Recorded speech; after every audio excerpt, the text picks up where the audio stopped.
Alors, on va faire un point aujourd'hui sur le bilan à mi-campagne de la campagne d'exportation en blé tendre, concernant bien entendu le blé français. Plutôt bien, le début des exécutions pour répondre aux besoins des Chinois, environ 2,5 millions de tonnes, mais aussi le fait que, comme les prix ont quand même bien baissé,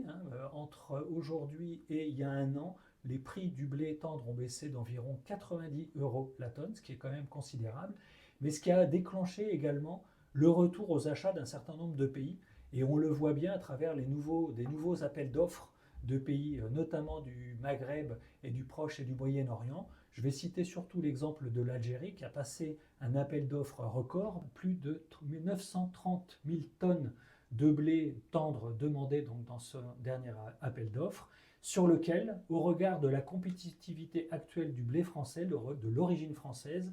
on devrait être probablement en capacité d'être retenu pour répondre en partie et de façon, on l'espère bien entendu, le plus possible à cet appel d'offres important. Mais il n'y a pas eu que l'Algérie, il y a eu aussi la Tunisie et également l'Égypte, sur lequel on avait déjà eu l'occasion en première partie de campagne de répondre à quelques bateaux en lien avec les appels d'offres qu'ils ont fait référence. Et les récents, tout derniers appels d'offres également, environ 360 000 tonnes. A priori, 60 000 tonnes seront remplies d'origine française, ce qui est quand même plutôt une bonne nouvelle. Ceci dit, en regard de ce début d'activité et d'une offre pléthorique des principaux pays avec lesquels nous sommes en compétition, comme les pays de la mer Noire, Russie, Ukraine, pour ces deux pays, il leur reste quand même du disponible exportable relativement important,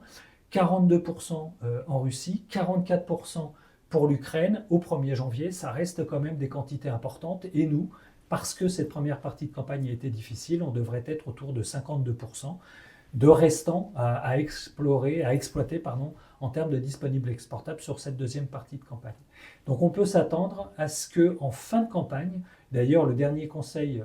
spécialisé des céréales de France Agrimaire estime que dans ce contexte-là, on devrait terminer la campagne avec un stock fin de campagne blé tendre plutôt élevé, autour de 3,4 millions de tonnes, ce qui reste effectivement, quand on regarde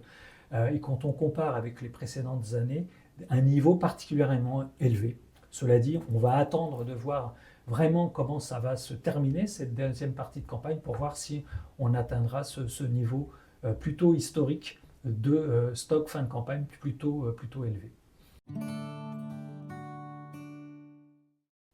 Alors, on a eu la chance d'avoir la Chine donc, aux achats en fin d'année dernière pour contracter pratiquement 2,5 millions de tonnes de blé français. Malheureusement, il se peut qu'il y ait quand même quelques perturbations en lien avec les événements qui se passent sur la mer Rouge, avec donc les attaques des outils auprès de bateaux et de navires qui circulent sur la mer Rouge. Et donc ça a des conséquences sur le trafic maritime entre les ports français qui répondent aux besoins de la Chine, qui normalement transitent par cette mer Rouge, et donc justifie le fait d'avoir et de connaître probablement des retards d'exécution, parce que pour éviter cette zone-là, les navires sont obligés de contourner le continent africain. Donc le trafic maritime entre les ports français qui répondent aux besoins de la Chine, qui normalement transitent par cette mer Rouge, et ce qui rallonge bien entendu la durée